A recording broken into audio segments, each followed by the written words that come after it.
आताच मगाशी आम्ही आनंदी म्हणले की येणारा हा निवडणूक हा कार्यकर्त्याचा निवडणूक आहे.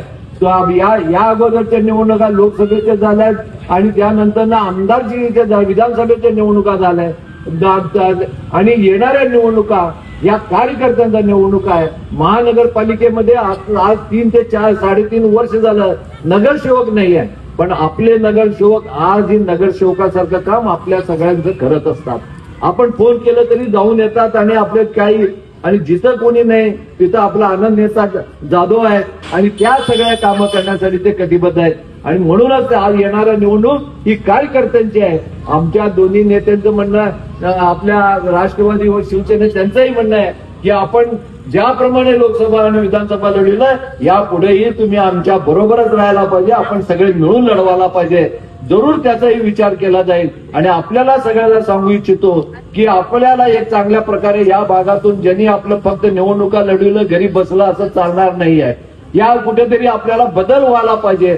ज्यांनी सर्वसामान्य माणसाच्या कामासाठी जाऊन जातो त्यांनाच तिकीट मिळणार आहे. आणि आपल्याला सगळ्यांना सांगतो की राजाभाऊंनाही मी सांगितलेलं आहे, राजाभाऊ काकडेंचंही मला मी बोललेलं आहे की बाबा आपण काहीतरी थोडं बहुत आनंद नेता जाधवांना काही थोडं बहुत या अगोदर जेव्हा महानगरपालिकेवर निवडून गेले होते त्यांना कालावधी कमी मिळालेला आहे.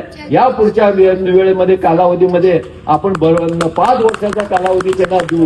पण आज मी सांगू शकत नाही की आता मी जाहीर करू शकत नाही की आनंद नेताला जाधवला तिकीट दिलं, पण जरूर काम करणाऱ्याच्या पाठीमागे राहणारे भारतीय जनता पक्ष आहे आणि कार्यकर्त्याच्या पाठीमागे बळ आणि ताकद देणारा हा पक्ष आणि कार्यकर्त्याच्या बरोबरच राहणार आहे. म्हणून तुम्हाला सगळ्यांना सांगू इच्छितो की ज्याप्रमाणे तुम्ही आजपर्यंत आमच्या पाठीमागे राहिलं, तुमचा आशीर्वाद ठेवलं, असंच या आपल्या सगळ्या कार्यकर्त्यावर ठेवावं एवढं तुमच्या सगळ्या समोर प्रार्थना करतो. आणि माझे 2 शब्द संपवितो. आजच्या या 2 कोटी कामाचं उद्घाटन आपल्या सगळ्या युतीच्या नेत्यांमध्ये सगळ्यांनी मिळून केलं आणि या कामाचं लवकरात लवकर काम 2 दिवसामध्ये चालू होतील आणि येणाऱ्या कालावधीमध्ये पुन्हा एकदा आपल्या कोणाच्या घरामध्ये पाणी येणार नाही याची दक्षता घेण्यात येईल.